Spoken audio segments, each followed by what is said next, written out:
Hi, my name is Esther Colombo, and I will be one of the teachers who will be teaching you about budgeting today and how to create a budget that will specifically work for you. So, first thing first, we always hear about budgeting. What is budgeting exactly? Budgeting involves being able to identify your income versus your expenses. So you create a list of your income, and then you also create a list of your expenses, and it also helps you identify your needs versus want. And Tree, my colleague, is going to talk more about the importance of identifying a need versus a want.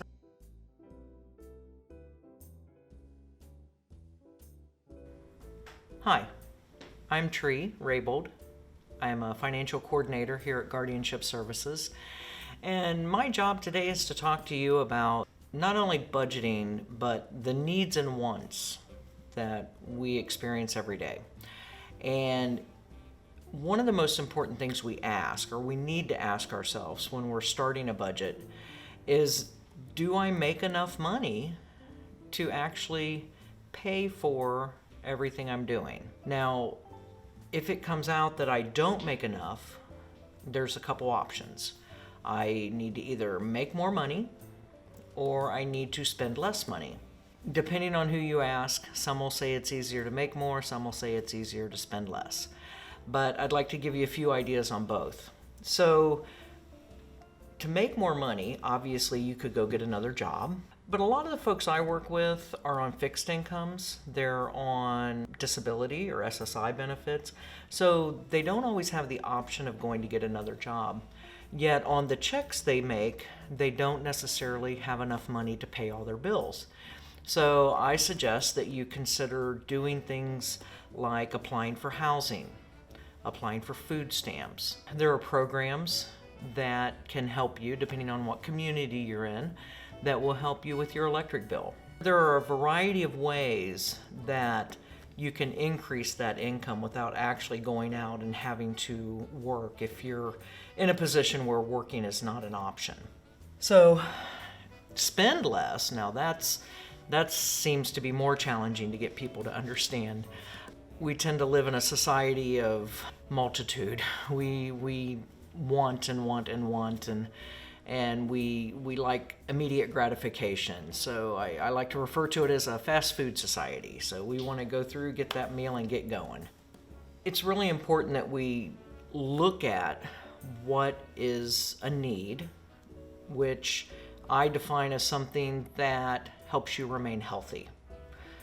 Rent, electricity, paying for groceries, water, those things are going to be needs. Those things are not really optional. Now, there are things that are optional. Buying a new TV, going out and picking up a coffee every day on your way to work. Frequently, when we're on a limited income, it's hard to see how we can save money to be able to make those purchases of the wants. Many years ago, one of the ladies I worked with decided she really wanted a TV. She wanted a new big TV, and so she was going to get it. But she didn't have the money, she thought. So she went to a rent-to-own store, and she got herself in a contract, and she took a TV home. When I met with her and looked over the contract she had signed, I did the math and realized she was going to pay a couple $1,000s for that TV with all the interest. So what we did was we went to a local big box store and we found the exact same TV for $300. Well, needless to say, she learned a big lesson that day, that she could actually save a little bit of money each week or each month and go pay cash and be done, rather than pay for years on something and pay thousands of dollars for it.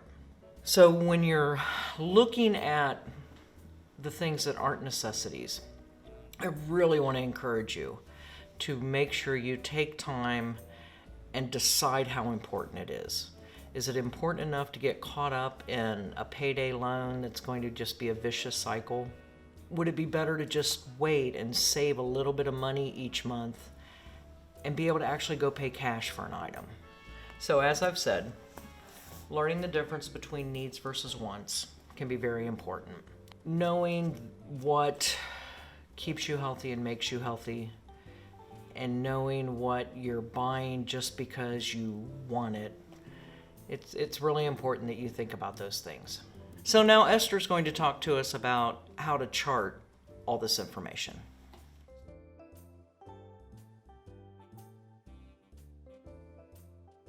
Well, thank you, Tree, for kind of clarifying to us the difference between wants and needs. It's very important. It's very easy for someone to kind of get confused and thinking that something that they simply want is a need. But I really appreciate you explaining that. So now we will kind of just move forward in talking about the process of creating a budget. What does that really involve? So when you are creating a budget, of course, you have to go down the list, create a list of all your resources, and then create another list of all your expenses. When I'm talking about resources, I am talking about income. So income is simply the money that you receive that comes to you on a regular basis. It may be from your employment, it may be Social Security, it may be your VA benefits, and it may also be child support. So all those are qualified income. Those are money that a lot of people relied on a monthly basis to cover up their expenses. And so there are other types of income, but I would like for us to focus more on the income that are much more regular. Sometimes we receive gifts from family members, from loved ones, birthday gifts, Christmas gifts, and it may be a significant amount, but that does not necessarily come on a yearly basis or on a monthly basis. So those gifts may sometimes help us maybe pay something extra, but it may not necessarily be considered as regular income.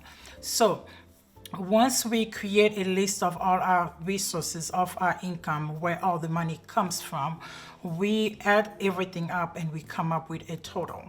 So that is the total amount that we will be working with.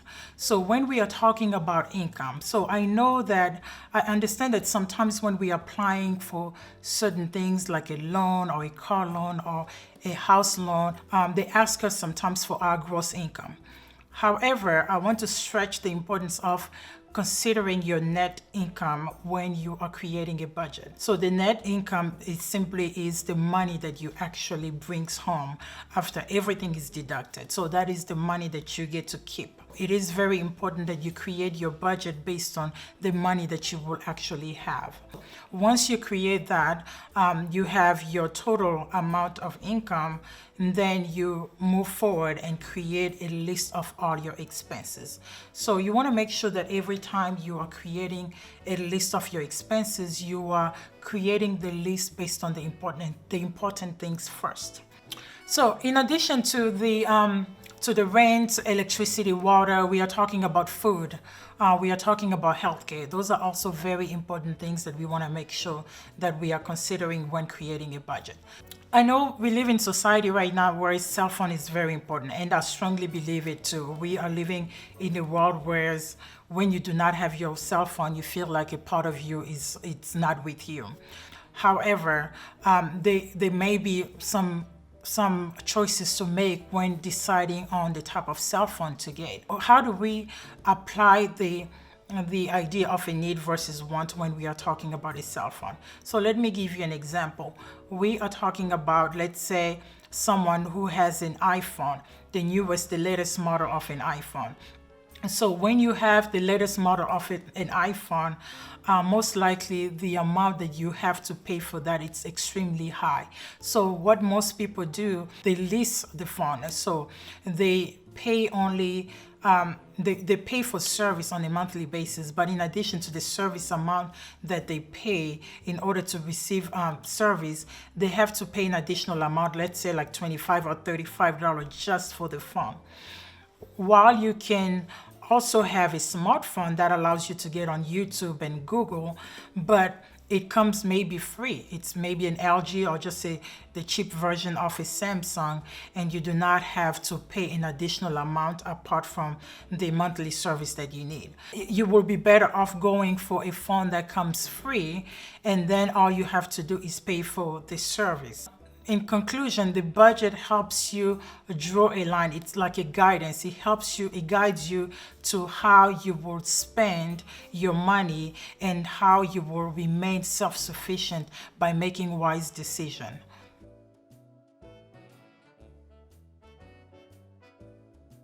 A trap many of us fall into is this thing called keeping up with the Joneses.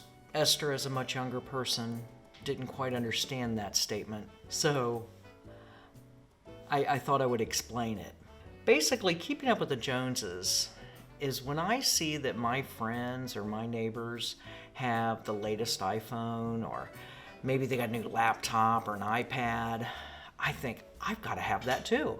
Well, the reality is you don't. When we think about how many thousands of years we've lived on this earth, the majority of those have been without all these modern conveniences. So these things are not necessary. They're fun, we like them, but they're not necessary.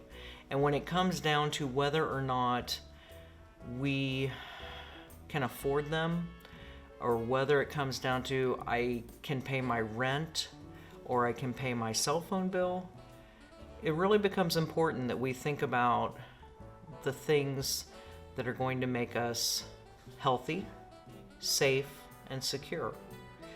By creating a budget, we are able to be secure in the fact that our bills are paid. We are able to have money tucked away so that if an emergency comes up, like Esther referred to, we have the money to take care of it.